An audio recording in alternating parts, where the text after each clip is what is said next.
My dad sold my soul to the devil.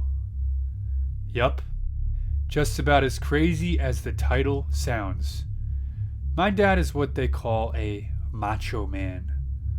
All he wanted was sons. He lived and breathed to have sons. Naturally, when my older brother was born, he was overjoyed. 3 years later, he begged my mom to have another son. And when he found out we were twins, he was excited to have 3 sons. So, when my brother and I came out, and he saw that I was a girl, he was very disappointed.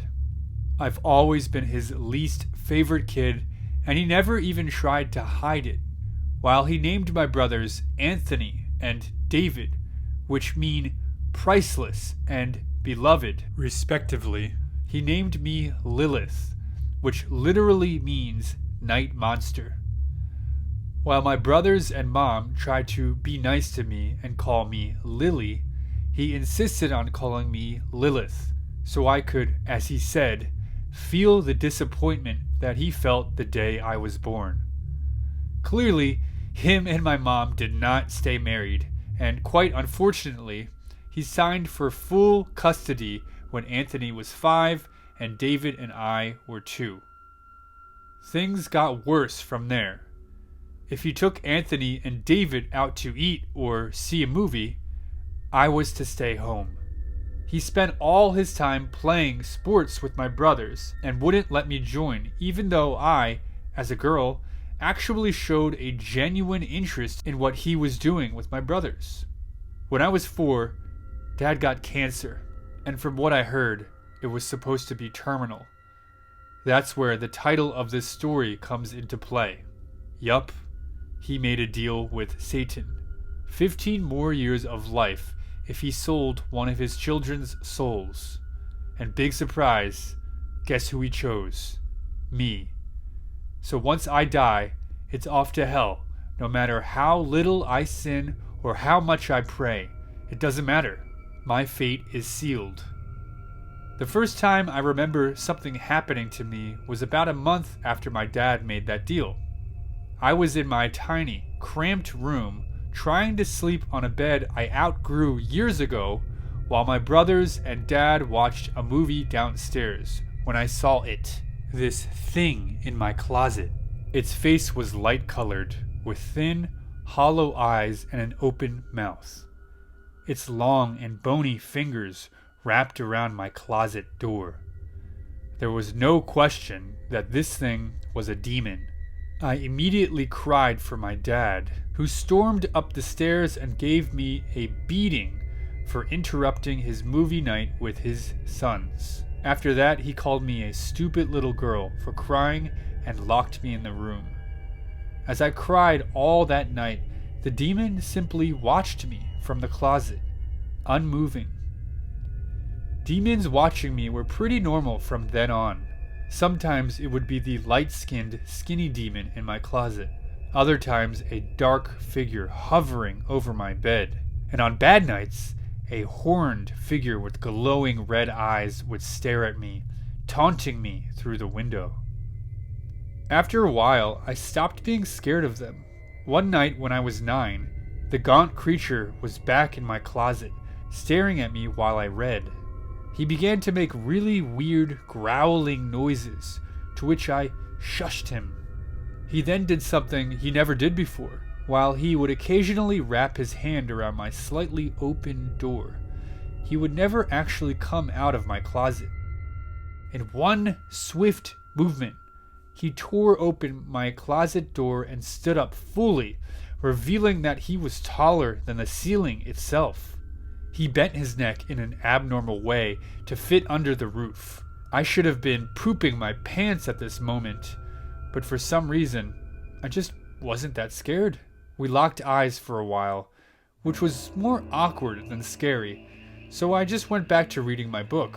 He just looked at me curiously for a while, until my dad decided he wanted to be a horrible person again, and threw open my door to yell at me for something or other. The entire time, the demon just watched. Thankfully, my dad left after slapping me across the face, but I was crying again for the rest of the night. The demon, who now looked at me with something more than just curiosity, looked into the hallway outside my door, trying to see my dad. As I did nothing but sob, the demon just sat down beside my bed, towering over me. Neither of us looked at each other the rest of the night. I cried while he just stared off into the distance, but I wasn't alone, and that was all I cared about. From then on, things changed. I wasn't just not scared of the demons. I welcomed them. Especially the skinny one who sat by my bed at night. He would sit with me whenever my dad was mean to me, or whenever I had boy troubles at school. He never talked to me and barely ever looked at me, but all I cared about was that he was there for me. I even gave him a name, Papa. I remember this one night. I was 14 and upset because Jacob, the boy I liked, didn't invite me to the Valentine's dance at our school. On top of that, my dad had gotten into one of his moods and had thrown a chair at me. When I ran into my room, I was almost relieved to see Papa crouched by the closet.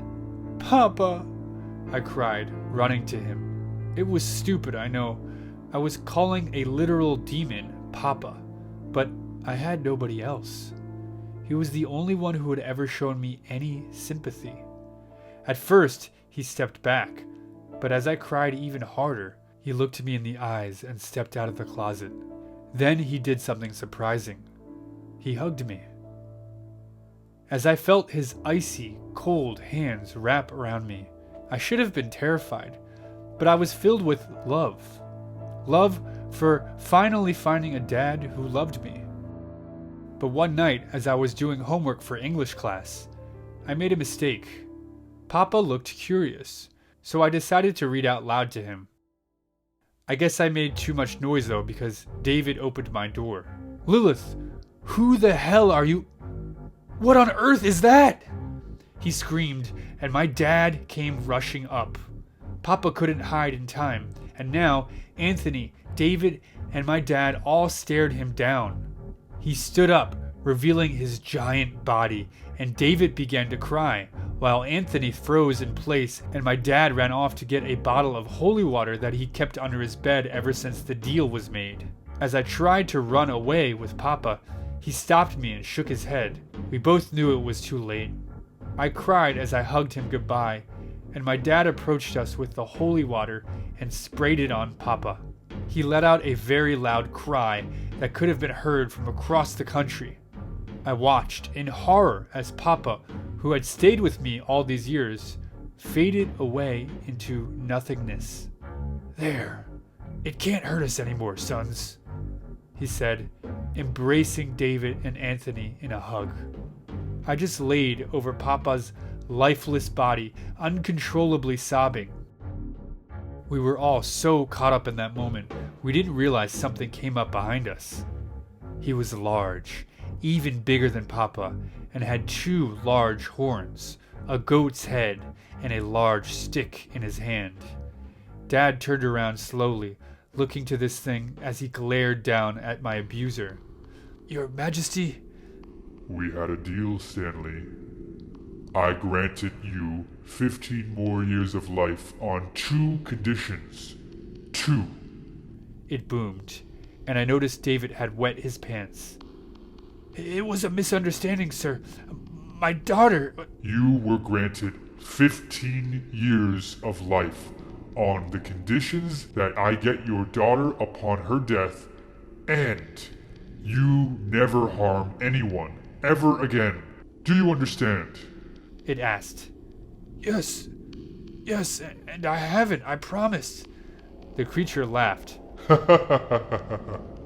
First you break a promise, and now you lie to his satanic majesty himself, seeing you have not only harmed your daughter her entire life, but have killed one of my best minions. You have broken my trust. I'm breaking off the deal. My dad got on his knees. "No, please, I'll do anything," he begged. Satan looked at me. There is one way. If Lilith, your daughter, and the one you cursed, forgives you, I will set you free, and you will live the rest of your life. My dad slowly turned to me and put on a smile. Hey, Lily, look at me. I'm your dad, your papa. I raised you. Don't you love me? Don't be stupid, I'm your dad, he said, getting more agitated as I stared at him. It's up to you, Lilith, Satan said. I looked to Papa's body on the floor and then back to my dad. Come on, you gonna believe Satan or your dear old dad? My dad said, pleading to me. I glared at him. My dad is dead, bitch. You killed him. I said, I don't forgive you. And with that, Satan dragged my dad down to the netherworld, my brothers and I hearing his screams until it was far away enough that it faded away to where he could never hurt me again. As my brothers cried in the loss of their dad, I walked back to Papa on the ground and said, Goodbye, Papa. Thank you.